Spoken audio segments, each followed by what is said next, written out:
Now, the cover-up, like it or not, the cover-up is a part of our lives. We don't know much of the truth that are happening around us today. We have a lot of news flying around all over the place, and much of it, I believe, are just cover-ups of the actual truth. Now, the problem with cover-ups is that we can't fix the problems that are covered up. We have to expose the actual situations so that we have any chance of getting solutions to the problems. So take this recent example here on a roof.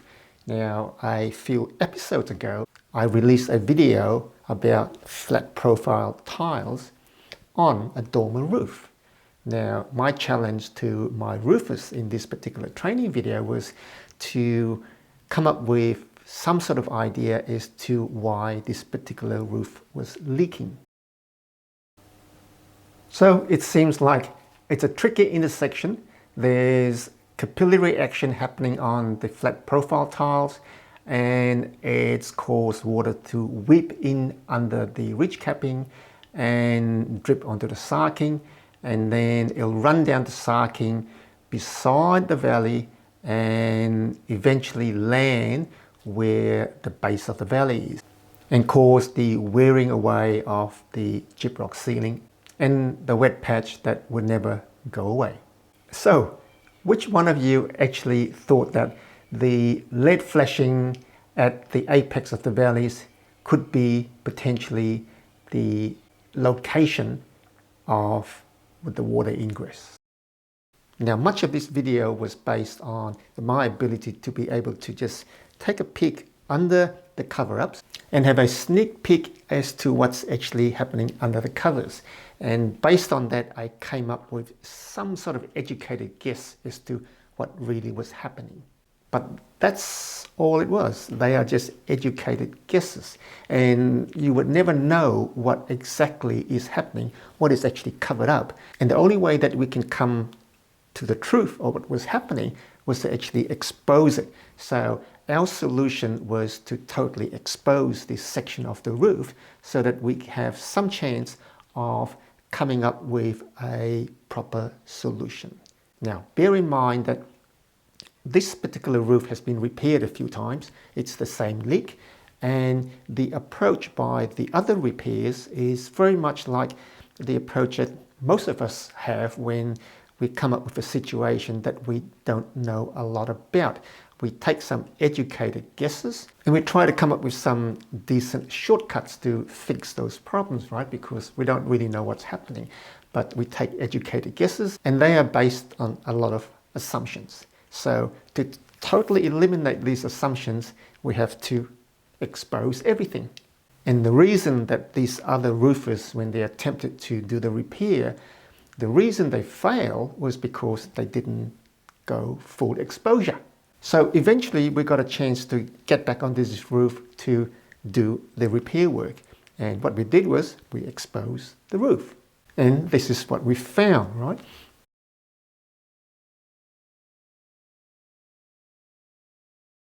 Now you can see that the roofer who put this roof on has covered up a few mistakes. And the first mistake you can see is that the sarking is not totally covering the area between the hip and the edge of the valley. There's a little triangle exposed with a gap onto the roof.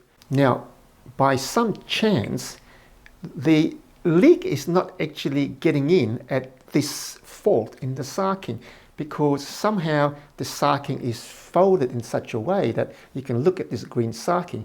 The water that gets onto the sarking eventually gets back onto the valley again, and it's actually not causing any leaks. But what is actually happening is that part of the leak is actually getting from the green sarking onto the blue sarking. And this is where the damage occurs. It gets onto the blue sarking, it runs along the edge of the valley until it gets to the base of the valley. And you can see that the blue sarking is tucked in under the valley, and the water goes in at this very point. Now, what should have happened was that the sarking should have been left lying on top of the valley so that the water that runs along the sarking gets back onto the valley and onto the soaker flashing below that, so that any seepage doesn't go into the roof cavity, it comes back out again onto the roof. So all this has been covered up, and we don't really see all this happening until we exposed everything. Okay, now when we expose the base of the valley, we see that what the roofer has done is the soaker flashing that he has run beside the capping is extended all the way up the roof past the valley.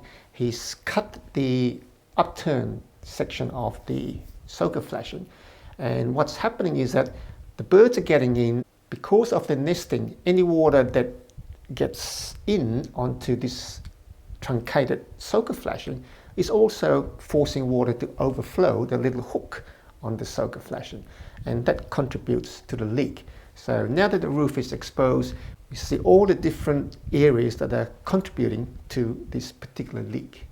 So under full exposure, we get the truth.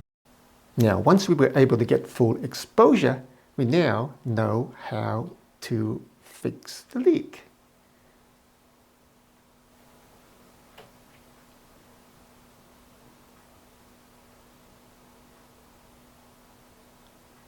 So we relay the sarking so that it works properly.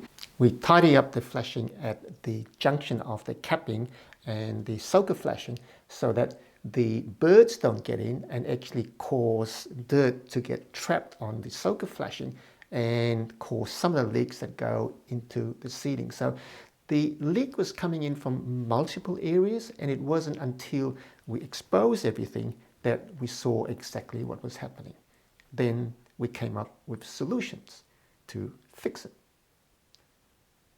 So the question based on this experience is, why don't people, or roofers in this instance, go to the full extent at the very start, go for full exposure rather than try to plug in the gaps based on some assumptions? Well, the most obvious answer is the actual cost of it, because full exposure involves a lot more costs.